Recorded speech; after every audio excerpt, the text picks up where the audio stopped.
So I want to give you a brief idea of how communism was born. The fun fact is that the person who gave the idea of communism, his name was Karl Marx, and that is from where Marxism started. So he gave a beautiful paradise of an idea that this will be a society without any caste, and more interestingly, this will be a society without any cash. Can you imagine a society without a cash? I mean, nothing flowing money like that. Used to happen in India too, barter system kind of thing. Yeah, still, for example, Auroville Ashram, where we Yeah. have been once, you have just seen the outsides, I've seen the insides as well. Yeah. So it is a small community where money does not really exist. Everyone does the work, and accordingly, everyone gets the reward. Money does not exist. And Gurudwara would be a good example. I think I do not have experience with that, but in Gurudwara, people feed others, right? And Yeah, that there's- is selfless service. Yeah. there's not much flow of money over there as well. Yeah. Correct. So that was the idea that the Karl Marx created, right? But the funny fact is that he was not a politician, he was a philosopher. So he just created an idea out of his imagination, and people started studying it extensively. The thing that is to be noticed over here, that every country that tried to implement communism turned to be a dictatorship, right? So Why is it so? because there's a power vacuum present over there. So in communism, everyone is to be treated equally. So you are all at the same level. Now, what happens in democracy or most of the hierarchy that we see, there's a triangular kind of thing, right? The power is at the top. Distributed. It is Yeah, distributed. and the top one will be giving the chain of command to the bottom one, and then to the bottom one, and then to And the... there is no single person who's on top. Correct. It is And that changes. interconnected, yeah. That changes also, right? So if you look at big organizations also, let us take the example of Google only. The CEO keeps on changing, Yeah. right? Same goes with Apple also. Same goes with BARC. Same goes with ISRO. It's not the same person who is going to stay over there. Today it is Kiran Kumar. Tomorrow it is K7.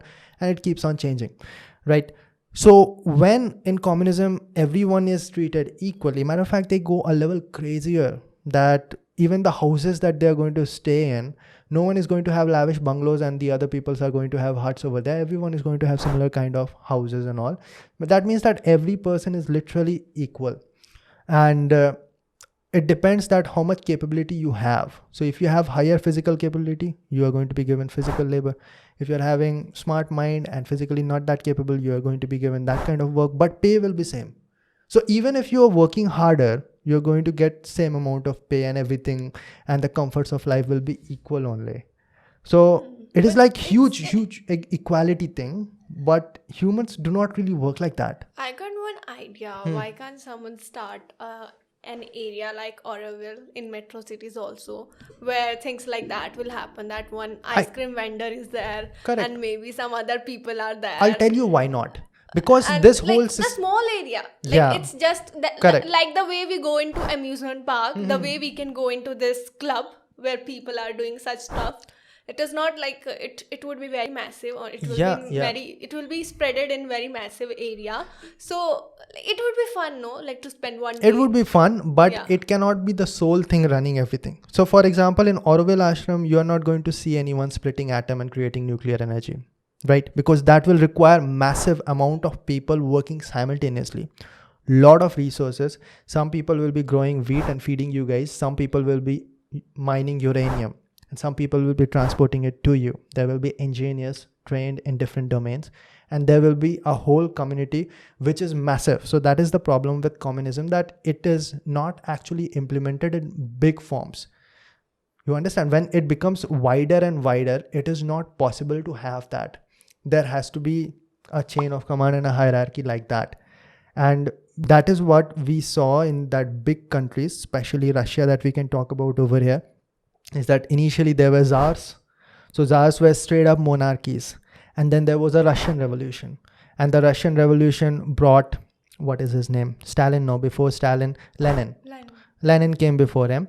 And Lenin basically became the next czar. He took over. Matter of fact, things became even worse over there, worse than monarchy. And people were now wondering that, man, czars were much better, right? Now, after that, Stalin came. And the situation were pretty bad. Like in a lot of cases, it is shown that Russian soldiers were actually shot to death if they chose to run away from the battlefield. You understand? Yeah. At the same time, democratic United States, if a soldier has two brothers and all three brothers were in the middle of fight or in war, all of them are soldiers and fighting over there. If two brothers actually die, then the third one has to return back home to serve his mother or father or his parents. So you see, this is what is happening in dictatorship, and this is what is happening in democracy. Yeah. You understand? So a single man is given all the power, then there is going to be always some power, some problem or the other, right? So that is how communism started. And then somewhere around after World War II, Stalin took over, and basically half of the Europe of the Eastern Front was divided into communists, like Poland and all. It all became communist only. Eastern part, right? Yeah, Eastern part. Or Western part? Eastern part. Western part was divided into France, United States and England. I think in Russia. Yeah. If you look at it. Russia, Western part is Poland and all.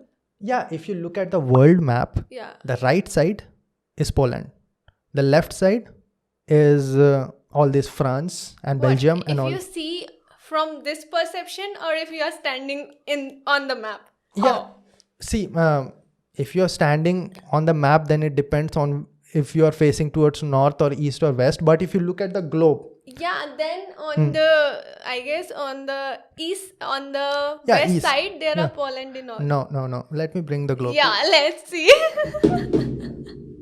That is why I brought globe. By the way, there's a fun fact I'm going to tell you. All the flat maps that you see, no? Look, Poland is here and it is west. Okay, look at it this way. Okay, this is east. All right. Okay, you're east of India. Yeah. Okay. According to you, it might be west. All right. It is west of India. Yeah. I was thinking according to Russian map. Yeah. I'll tell you another fun fact. So because globe is actually geoid shape, right? Yeah. So it is going to be impossible to open it up and create a flat map, right? Yeah. Matter of fact, you can cut it out and try. It is never going to happen. So these part of the top part, no, is actually distorted in the maps that you see, no, the flat maps that you see. So Greenland is not as big as it appears because it is way up north. So it is going to spread way too much. It's going to look larger. Understand? Okay, that's interesting. Yeah, that is very interesting. So what I was explaining was keep it here. It is looking good. It gives an idea of what we are talking about. Yeah. So like I was saying, that eastern part was gone in the control of Russia, and all this Poland, Ukraine and all, Kazakhstan, Kazakhstan. Yeah. You can see over here. They were all part of the communist regime because that is what they did. And ultimately, what happened is that the western part, and Germany, by the way, was divided from center. The Western Germany and the Eastern Germany, they called it Eastern Bloc and Western Bloc. Okay. So Western part was flourishing a lot because the democrats were spreading a lot of money. Everyone was treated equally. They were growing a lot. But the Eastern part, it was terrible to stay over there.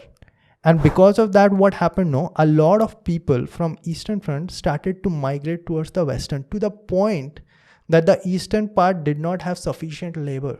Yeah, you told me that people started jumping off the wall. And you know what they did? The Russians did? They created a wall in the middle of Germany. And now nobody can move. Russian? Yeah, they created a wall. How can they come and... This is their part. So they are going to create their rules that nobody is going to leave from now on. Yeah. You were over here, you're going to stay over here. So at that point only, I think President of United States said that democracy is not perfect, but we never had to build a wall to keep our people in. You understand? So that is the first time where you can see a clear flaw in communism, clear-cut flaw in communism. You understand? And then what happened is the disintegration of USSR. Cold Wars, and the USSR disintegrated, I think, in 1991. And that is where the creation of Poland, and there was what was his name? After Stalin, Nikita Khrushchev came, and then I'm forgetting that gentleman's name. I'll put it over here. And that was the person who actually started proper elections. So before all of this Cold War and all, they were like fixed elections, and there were a lot of voting. There were a lot of if someone puts the vote forcibly or something, what do you call? There's a particular term for that. But you understand the voting and all were not actually legitimate, right? And that one person, I'm going to put the name over here. To say. I don't know either. Maybe I'm going to put that over here as well, because it is podcast. It has to be on point, on spot. Okay. So that person actually, for the first time, let people have their own voting and proper voting. And that was the beginning of disintegration of USSR. But that was a good person, I think. He was the first person from Russia who was a world leader who did something good. And I'm really sorry that I'm forgetting the name, but it's okay. Let's come to the topic. Let's come back to the topic. Putin, he's so fit. So after that, sorry? I just thought that you just ended up things abruptly. Maybe I can cover it up by saying that Putin is so muscular and so fit. We can talk about prime minister and presidents of different countries who are fit and not fit. That is one thing that I admire the most about Russia. The leader of Russia is so physically fit, man. Exactly. Tremendous shape. There's no other world leader who is so physically fit. He plays ice hockey. He rides horses. He shoots. I covered it up nicely. Yeah. And he tosses people in judo classes. And it's not just like, okay, a lot of people says that it is all fixed, which I will agree with personally. But the person is able to do that, man. Imagine Joe Biden tossing a person in judo class. Well, I can imagine that, and maybe that will happen. But still, it is going to be very rare to find people throughout the world who are so old, beyond 60, and still able to do that. Exactly. So in that case, it is really admirable. He looks handsome as well. When he wears coat and all, it's not like his tummy is out. He's freaking the most handsome world leader in this world. That's nice, Ashish. Okay, and part of the reason why it is so, so that people understand that Putin is all fine, all good. Nothing is going to happen to him health-wise and all. Yeah, maybe. You never know. Like some COVID happened to people also who were athletes. Definitely, marathon runners. So we can't say anything. Yeah, but he's having less chances. Yeah, that we can say. Okay. Do you have any questions, ma'am? Yeah, I don't know. Like you just mentioned the fact that we are getting vaccinated. So the thing is that we're getting panicked a lot.